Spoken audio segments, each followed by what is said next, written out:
Greetings, NASSM colleagues. As the preeminent academic association for sport management research, teaching, and service, NASSM has accepted the call to address racial inequities within its membership and in the field of study.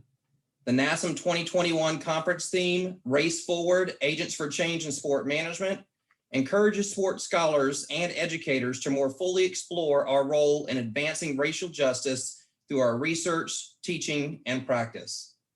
Throughout the conference, we encourage our colleagues to consider the ways race and racism affect sport management and our role in promoting a more socially just field. The Earle F. Zeigler Award is the most prestigious award in our field and recognizes those individuals that have made contributions to NASSM and the field in terms of scholarship, research, leadership, and peer recognition of contributions. The individual must reflect those qualities demonstrated by Dr. Zeigler in the areas of student growth and development, leadership, service, scholarship, and collegiality. And through this, must have made a significant contribution to the field of sport management. At this time, I would like to introduce Dr. Jenny McGarry from the University of Connecticut, who will introduce the Earle F. Zeigler Lecture Award recipient.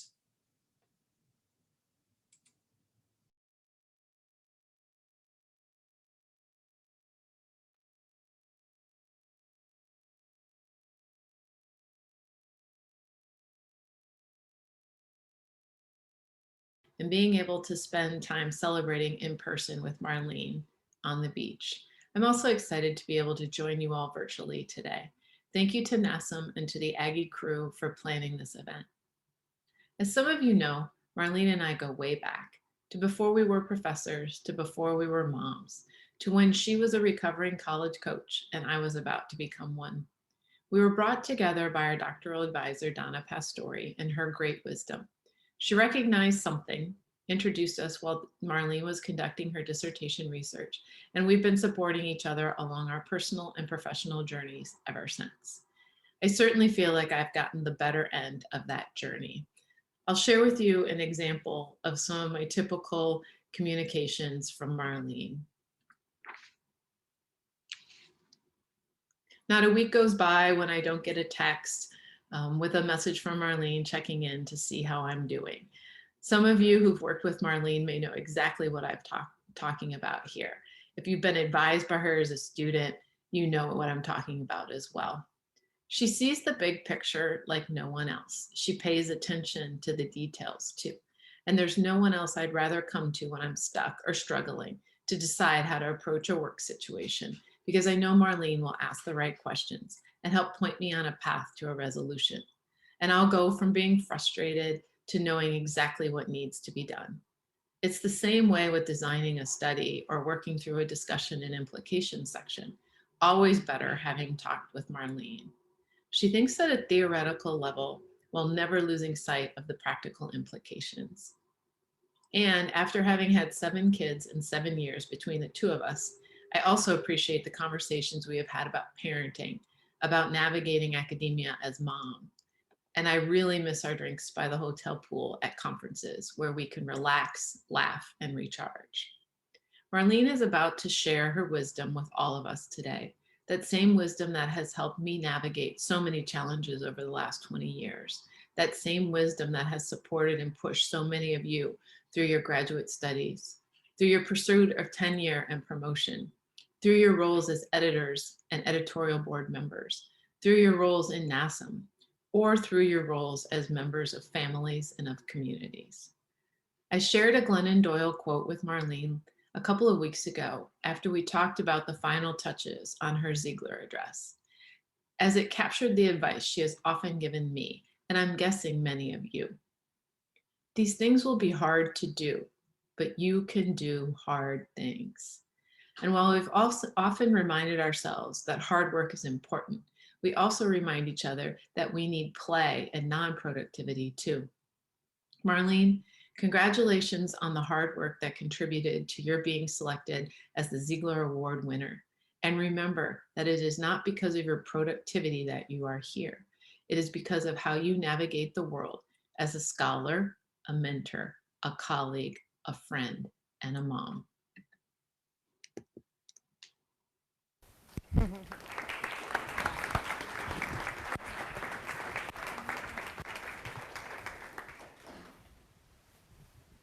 Sorry I can't see you, Jenny, or you can't see me. Thank you very much. It is it's very odd to be standing here. This talk, as Jenny said, was originally supposed to take place a year ago in San Diego, in a room overlooking the Pacific Ocean. Not that my children are disappointed over that. And instead, we're coming to you today from College Station with a view of Kyle Field and some cows. I have to say it's a bit uncanny to be standing here. I mean, talk about icing the shooter. I feel like I've been standing on the free throw line for 18 months, waiting for the ref to hand me the daggum ball already. And actually, I said, I think it feels a little backwards to be standing here. I've been coming to NASSM since 2000 in Colorado Springs, and I've had the honor of listening to and introducing a number of incredible colleagues deliver their thoughts to the field from this platform, hearing what's core to people's mission in sport and how they think we can do better. I've introduced this award, I think with a formal march into bagpipes. I've introduced my favorite people from this platform. I've handed out a number of NASSM awards in some pretty crazy venues. I wonder if anyone remembers the hockey announcer voice, and I will not be pulling that out tonight, even though I got a triple dog dare from Brianna Newland. Given the esteem that I have for every one of the former Zeigler Award winners, it is truly a privilege and an honor to stand here before you today as the 2020 Earle F. Zeigler Award winner from the North American Society for Sport Management. I just want to thank all of you for being here today to take a few minutes of your day to share this honor with me. In particular, I want to thank all of you here in College Station, my Aggie family, all the students and my colleagues, thank you so much. Thank you to my friends and my family who came today. Special thank you to Brian McCullough and Ashlyn Hardy and the Kayla Jones for your efforts in putting this together.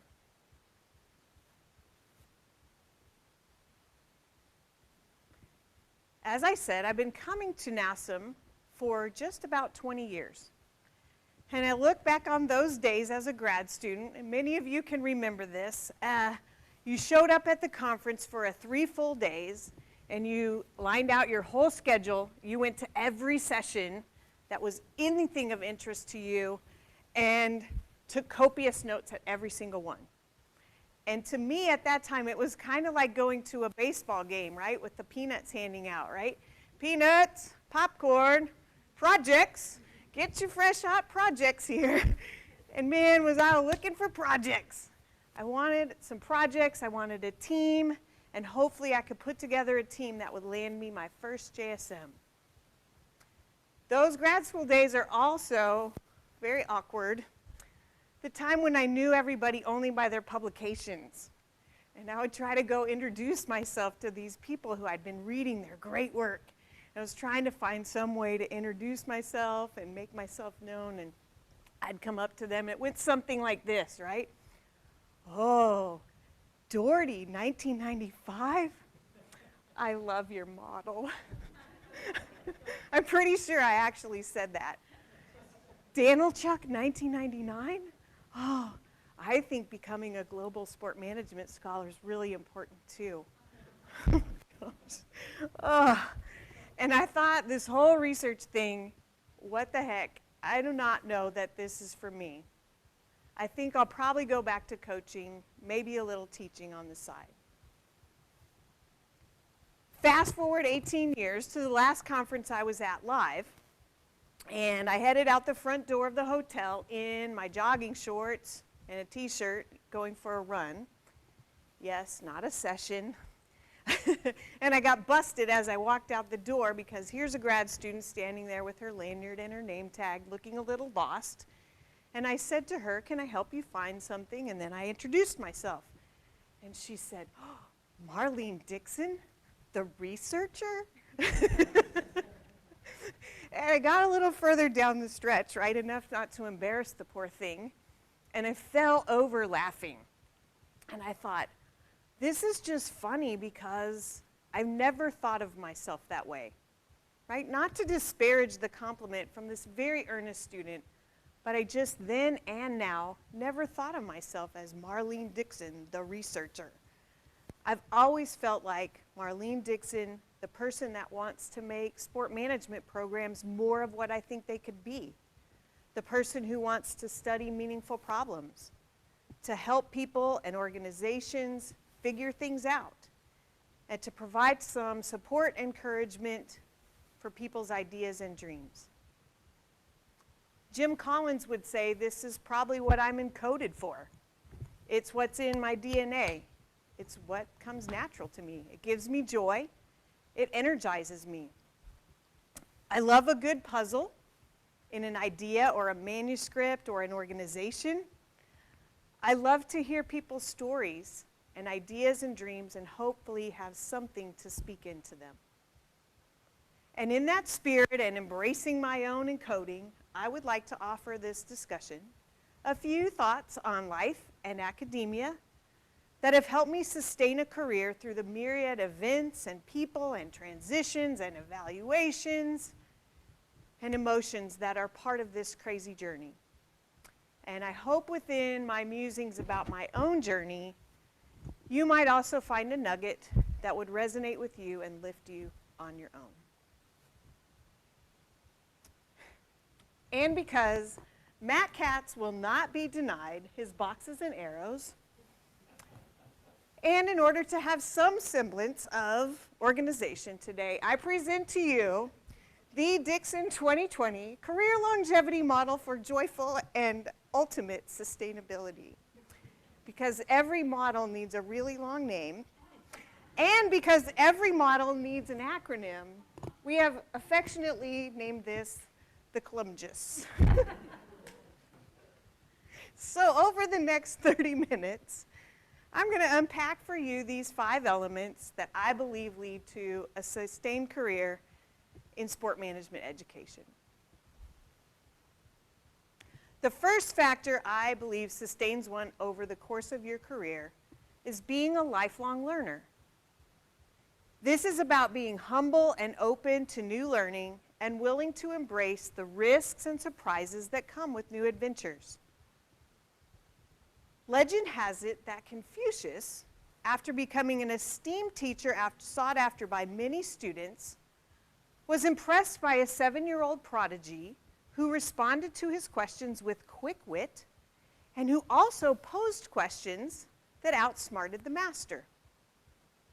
Subsequently, Confucius acknowledged the student as his teacher. The appeal of this legend is that even this great teacher had room for further self-improvement and learning, even from a child. I too find that most of the time I'm surrounded by people who are smarter and wiser and have different life experiences than mine. And when I'm open to listening, I can learn so much from each of them. I think back, even just over the last year, a few things I've learned from the people around me, from my family. I continue to learn so much. From my son Justin, I continue to learn perseverance. From a guy who continues to persevere, regardless of the limitations that people want to put on him. I've learned about flexibility from my son Cody, and fashion sense, who's consistently adapting to different situations and demands from coaches and teammates and friends. I've learned about altruism and friendship from my daughter Avery, who endlessly supports her friend group and helps champion each of their distinctive gifts. I've learned so much about listening and loving people from my husband Stuart, who through his dad jokes and his steady patience sacrifices daily for our family and for so many kids in our community. From my friends in India and Kenya, I've learned a lot about capacity building, how they find a need like rickshaw driving or guest transport and build whole livelihoods from there. I've learned much from grassroots sport programs leaders, especially during COVID, about perseverance and creativity, about staying the course in overwhelmingly difficult situations. My doc students have taught me a ton. From my first students, Jared Shinnework and Stacy Warner, who taught me how to be an advisor, to my current doc students, I continue to learn. I think about how Suhan has taught me about brand image and Twitter mining, how Michael has taught me about institutional voids, and about blending strengths from multiple fields. Daniel's taught me a lot about student development and all things Aggie. And Ashlyn continues to teach me about a global perspective. She makes me question a million assumptions and always pushes me to be my most authentic human. In academia, I think it's really easy to get caught in a success mindset, or some people call this an achievement mindset. I just need to finish my dissertation and then I will have arrived. I just need to get a good job, then I will have arrived. I just need to land my first JSM or my first SMR, or I need to get research fellow and then I will have arrived. If I just got tenure or associate or full, then I'd be there. A number of scholars have argued for the need to change from this success or achievement orientation to a growth orientation. Develop where we consistently establish new goals and challenges for ourselves. I could not agree more. In my experience, while there'll be markers and milestones, there is not a destination. We need to ask ourselves, what can we do new? How can we seek new adventures for growth and learning that will help us continue to build success in ourselves and others? If we're going to thrive over the long haul, we must remain humble and teachable. I think this can look different to different people across your life stage. It may look like learning a new literature base, a new technology, a new job. It might be a new leadership tool. It might be a new approach to organizing or managing. It might be new relationships. It might be something that's not work, like a new hobby or a sport. The challenge, of course, is it can be really uncomfortable. It can be really stressful and demand significant effort. I often find myself thinking, if life were more ordered, predictable, and within my control, maybe that would be better. Maybe easier and certainly less convoluted. I might sleep more. However, I've often found that the best things in life come with risk and surprise and with the messiness that comes from learning and challenging new things. In my own life and career, I think I've taken a few risks: travel, new jobs, new partner organizations, grad students, new theories, teenagers. All require a level of challenge and insecurity and awkwardness that comes from novelty. But with each challenge, I've found renewed vigor, increased capacity, the joy of adventure that not only keeps me thriving, but also reminds me how much more there is to learn and grow. I challenge you to take those risks and never feel that you have arrived. The second factor is authenticity. In fact, over the last year, the concepts of authenticity and vulnerability have resonated with me in new and powerful ways that continue to compel my thinking and action. Maybe I'm just old. Maybe I've listened to a few too many Brené Brown podcasts. Or maybe the pandemic has helped me a little bit distinguish for me what I really see as important. but over the past year in particular, it has just popped off the page to me. The need to be me, bad jokes and all, 80s jokes and all, and to lead and write and study in the ways that give proper value to the things that are important to me. Over the course of my career, I've had the opportunity to be around a lot of great scholars who I think displayed this authenticity. I think, for example, of Wendy Frisbee and her pursuit of participatory action research among the women that she was working with, and how she felt that both the process was just as important as the outcome. The way that she conducted that research has been absolutely valuable to me in my own pursuit, especially the work that I've done in Kenya. I think of Janet Fink and her pursuit of work over the visibility to promote visibility for women in sport.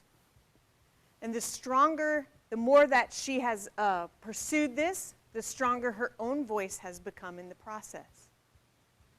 I think of George Cunningham and his pursuit of social justice in sport. I love that you know why you study what you do, even though it's not apparent or understandable to everyone. And Lawrence Chalep, oh, what a privilege it was of mine to work with such a visionary and deep thinker. I still remember having to look up words after every conversation and meeting with him.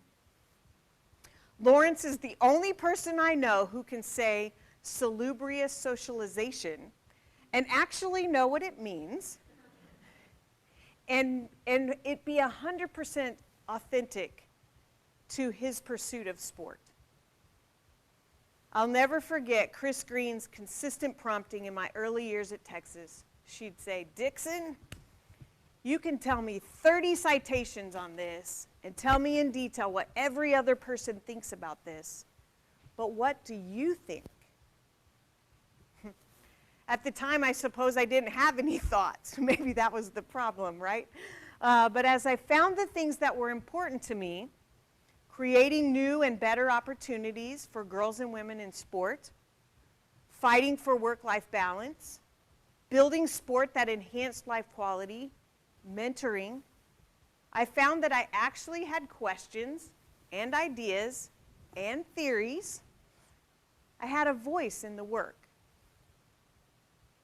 The pursuit of knowledge and problem solving in areas that resonate with us does amazing things for a career in academia. It brings a richness, a voice, a durability, a purpose. So while I understand that there continues to be enormous pressure to publish in quantity, that can drive us out of our core, and there continues to be pressure to do fundable work, I've found it and watched it be a painful grind to do work that's not very meaningful or authentic. If you're young in the field, or maybe you're burning out a little bit, I encourage you to turn off the pressures to do projects or to do things that are good for your CV, and instead to focus your study, to hone your efforts on the problems that resonate with you. As your questions are authentic, so will be the answers. A third aspect, factor number 3, that I found to be essential in this academic journey is the need to cultivate relationships and live in community.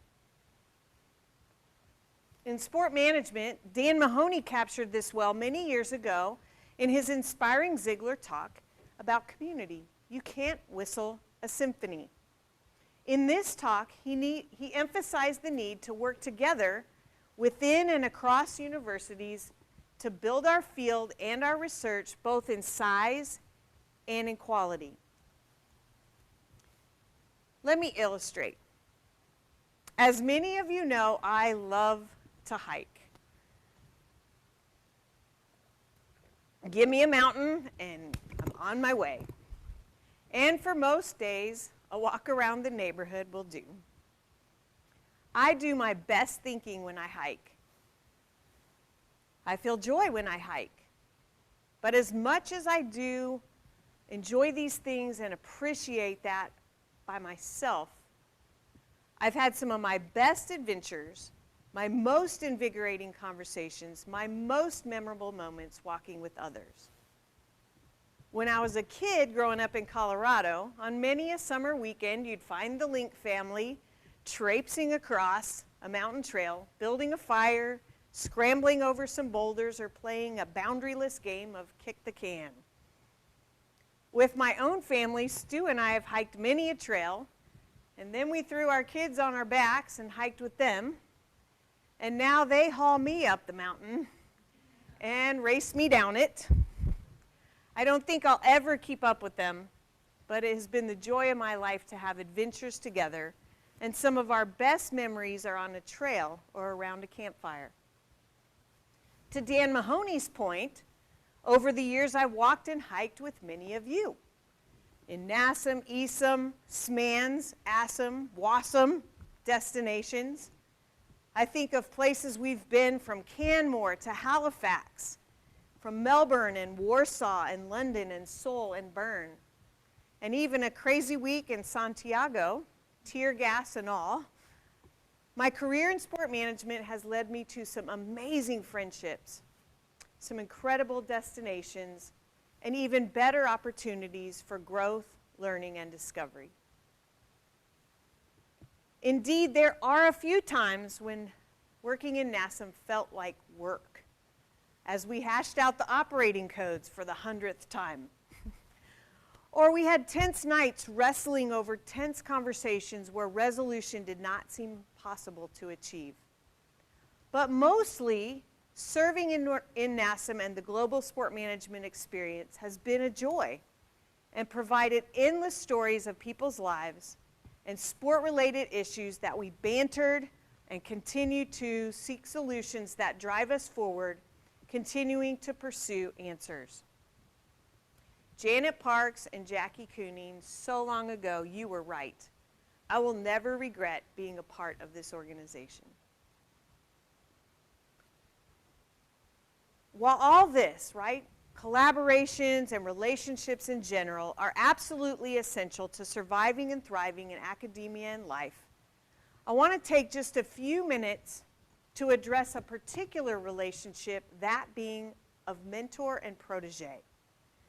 This relationship has been the core of my longevity and fulfillment in the profession.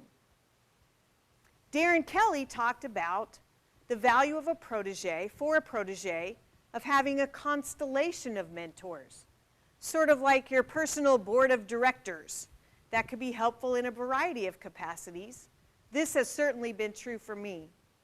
I think of all of the mentors who have poured into me over the years, many of whom I have listed here, individuals who have imparted such wisdom across various spheres of life, who've seen me at my worst and always helped me be my best. In her 2003 Zeigler address, my PhD advisor, Donna Pastori, discussed the value of mentoring in the field of sport management. Having the privilege of being mentored by Donna, and still mentored by Donna, this has been an ongoing conversation between us over the years. We continue to talk about how to transition people from protege to mentor and how to explain to them the benefits of mentoring, especially to the mentor. I'm not sure there's a more fulfilling relationship in all of academia than that of a mentor.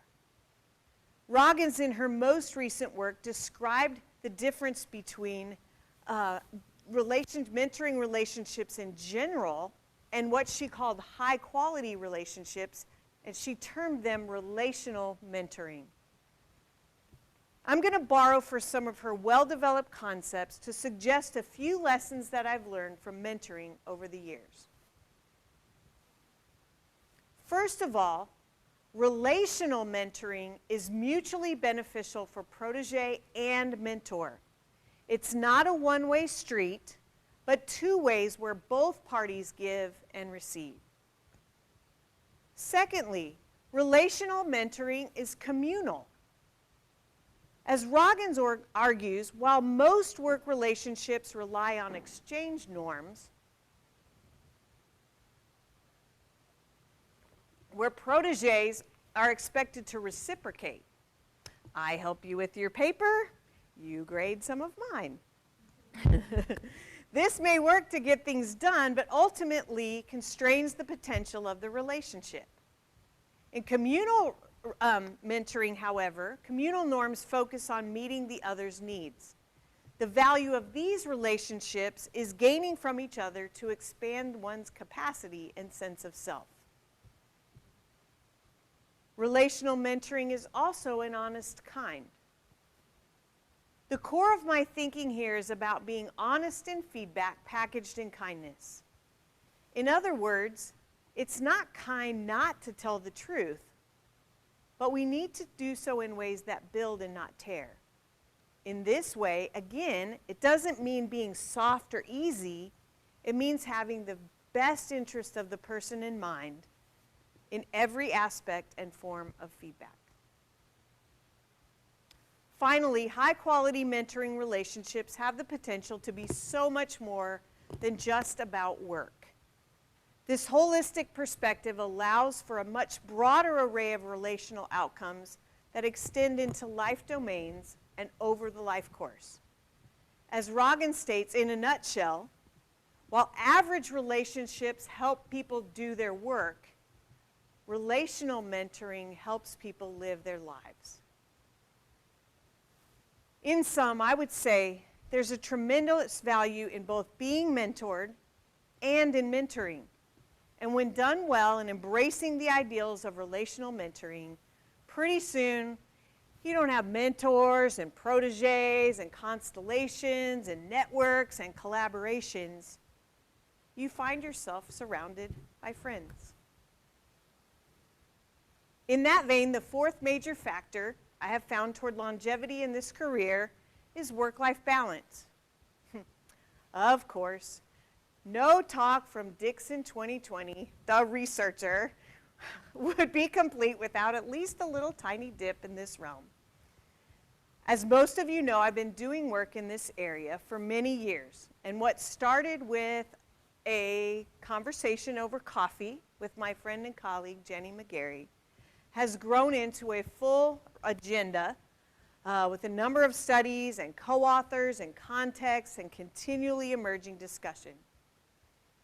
But over the course of my time, I've changed some of my thinking in this area, and I'd like to just dip here just a minute to tell you a few thoughts as we're moving forward in the area of work-life research. First, over time it has soaked in that this idea of work-family implies a particular social construction and implies that a family that has children living in their home. Clearly, this is a restrictive notion to suggest that only people that have family living in their house experience conflict between balancing work and non-work. Many people have significant life interests outside of work that they battle to find time, emotion, and energy to invest in that endeavor. A lot of people have hobbies or serious leisure pursuits, serious runners or people who play golf or travel or ski.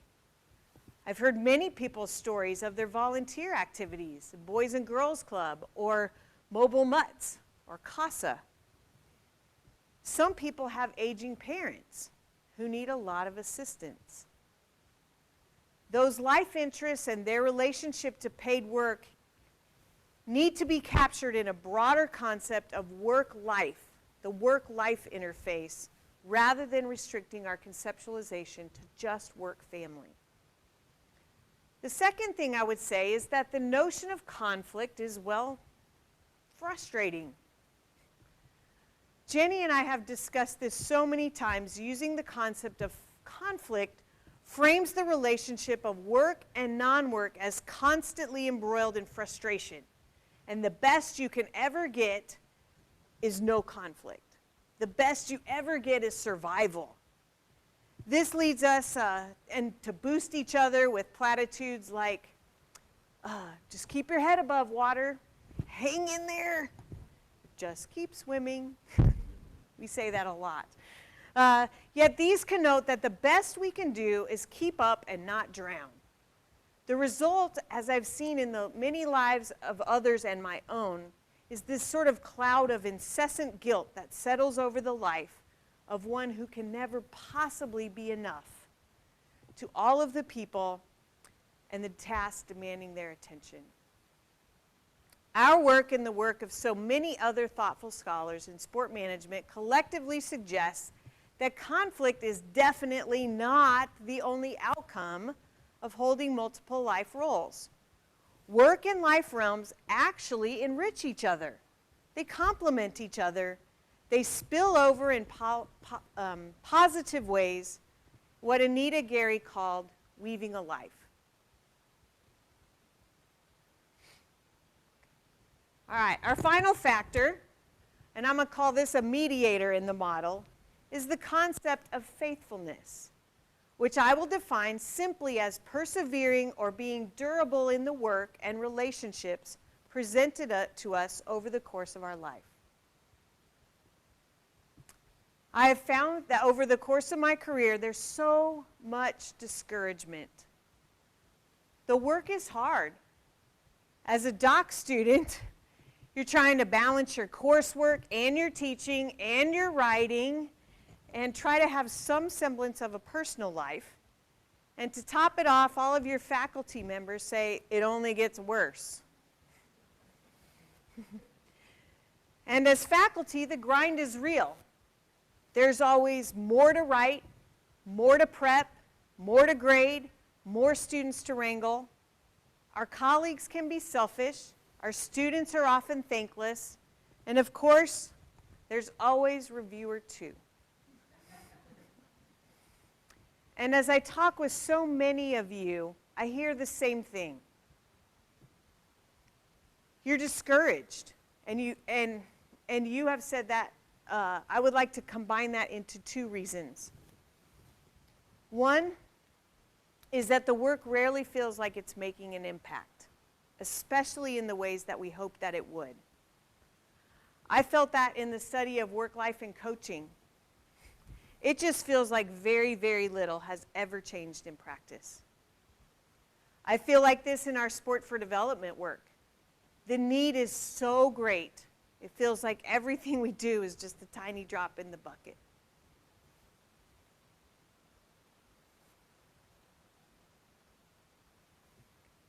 The second is that the judging is real. In academia, the judging is real. At every stage, there's someone there to critique and evaluate and pick apart your work. There is no such thing as an accept as is. If you work in a business school, the kinesiology people frown on that. If you work in a kinesiology school, the business people frown on that.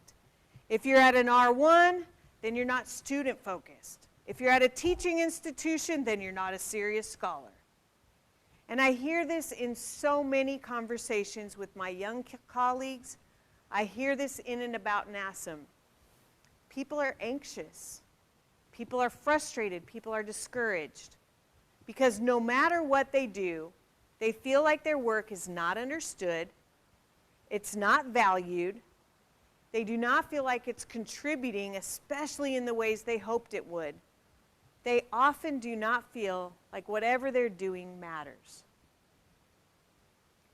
When I think about that word discouragement, the word discouragement essentially means to take apart courage, take apart heart. When we're discouraged, we lose heart. We lose stamina to continue on the path. The opposite of discourage is to encourage, to strengthen heart, to put the heart together.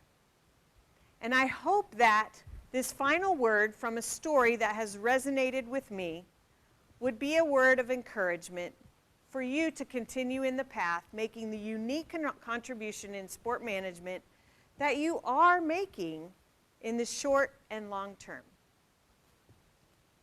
Near the end of his life, J.R.R. Tolkien became somewhat despondent that he would not finish the magnum opus of his career, the Lord of the Rings trilogy. As a deep thinker and philosopher, his writing often took tangents and went down bunny trails that were important to him, but ultimately did not contribute to the larger work.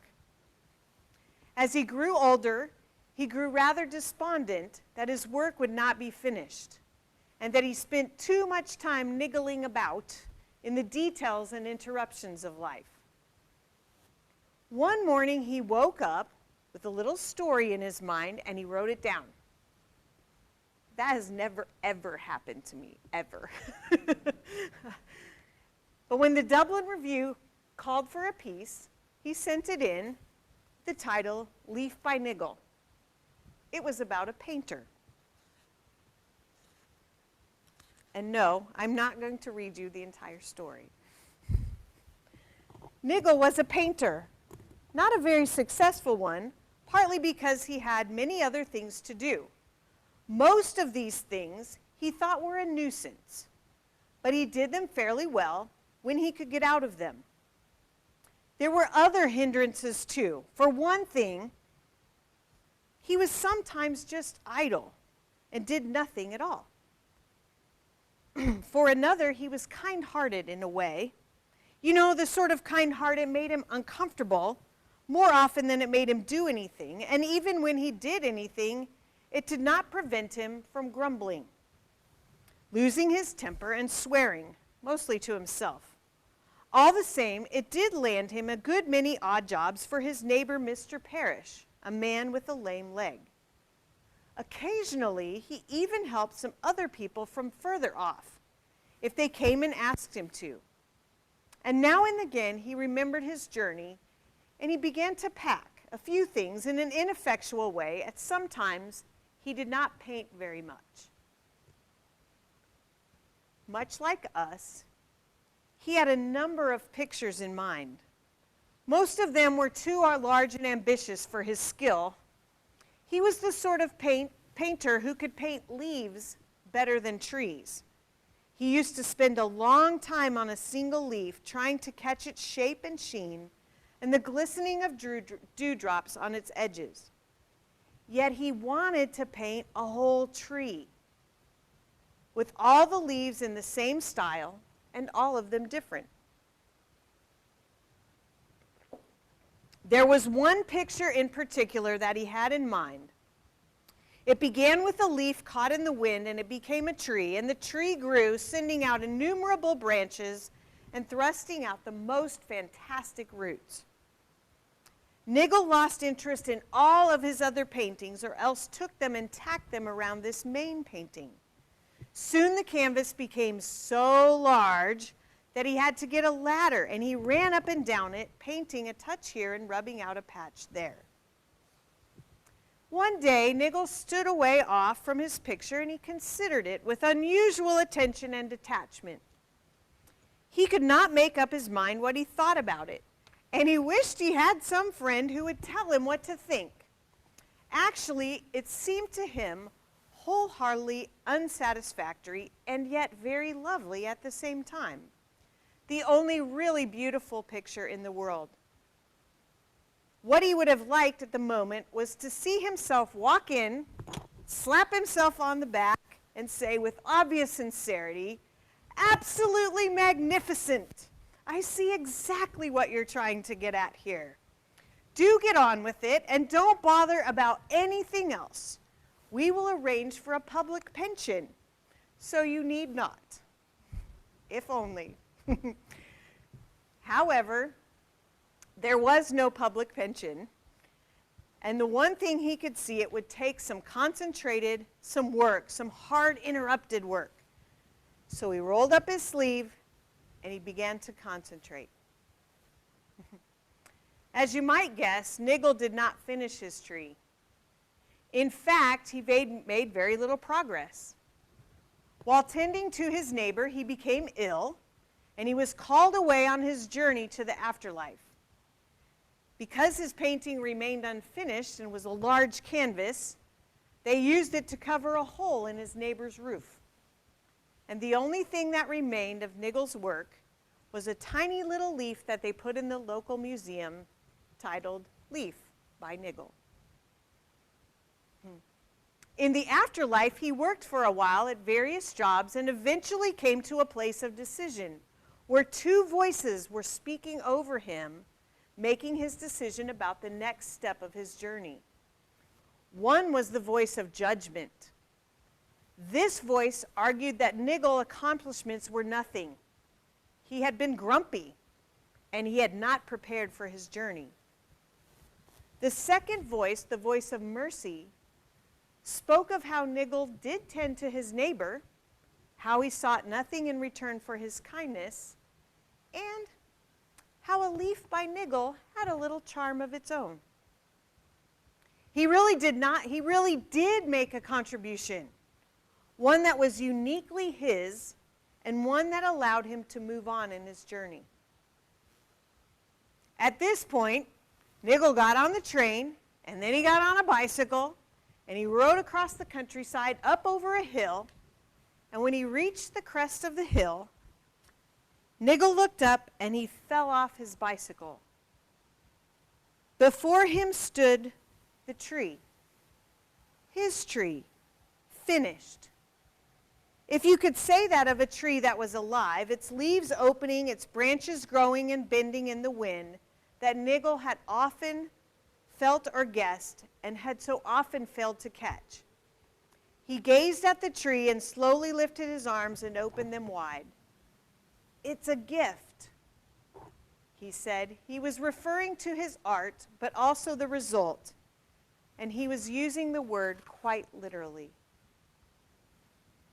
It's a gift. Why? Because Niggle was so amazing? Because Niggle was such a great painter? No, because Niggle was faithful. He painted the leaves he was called to paint, and he served the community right in front of him. Because it's not about painting the whole tree. It's not about painting the perfect tree. It's about being faithful and diligent to serve the work and the people that come across our lives in this journey. I just want to remind you that like Niggle's tree, just because you can't see the impact doesn't mean it's not there. And just because right now it's not everything you hoped it would be, doesn't mean it won't someday be all that and more. If you, like me, sometimes get discouraged or derailed by the challenge of it all, if you ever ask yourself in your stagnant or non-existent H factor, has the little leaf that I've painted really made any difference in this world of knowledge and in the lives and careers in which I attempt to contribute?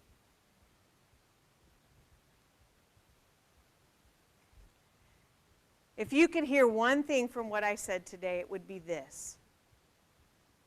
No matter your career stage, no matter if you're at a teaching school or a research school, whether you're a clinical, a visiting, associate, instructional, whether you base yourself in North America or Asia or Australia or Europe or South America, whether you sick 'em or hook 'em or gig 'em,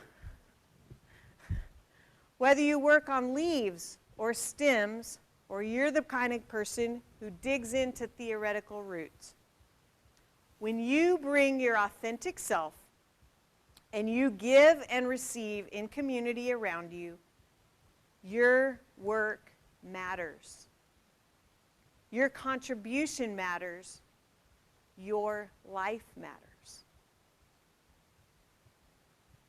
With all that said, here's my final encouragement to you. Dig in right where you're at. Turn off the judging. Pursue authenticity. Do hard things. lean on your people, and find joy in the journey. When we put these together, we will find a path for a meaningful career that can be faithfully sustained over the long haul. Thanks for your time.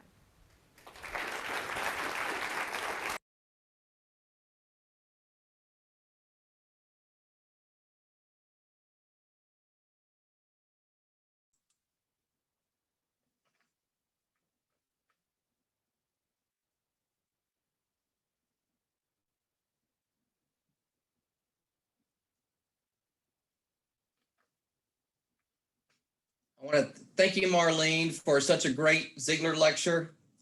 Clearly, the pandemic's attempt to ice the shooter was unsuccessful, and your lecture was definitely worth the wait. The field of sport management is clearly better off with your significant contributions, and we're all proud of your many accomplishments. On behalf of the North American Society for Sport Management, it is my distinct honor to recognize you as the Earle F. Zeigler Lecture Award recipient. Congratulations, and we hope our attendees today continue to engage as much as possible for the remainder of the conference. Our special events will continue tomorrow with the NASSM keynote lecture, student research competition award presentation, and the AGM meeting for members. Thanks so much for your attendance today. And as Marlene noted, I hope you all find joy in your journey. Take care.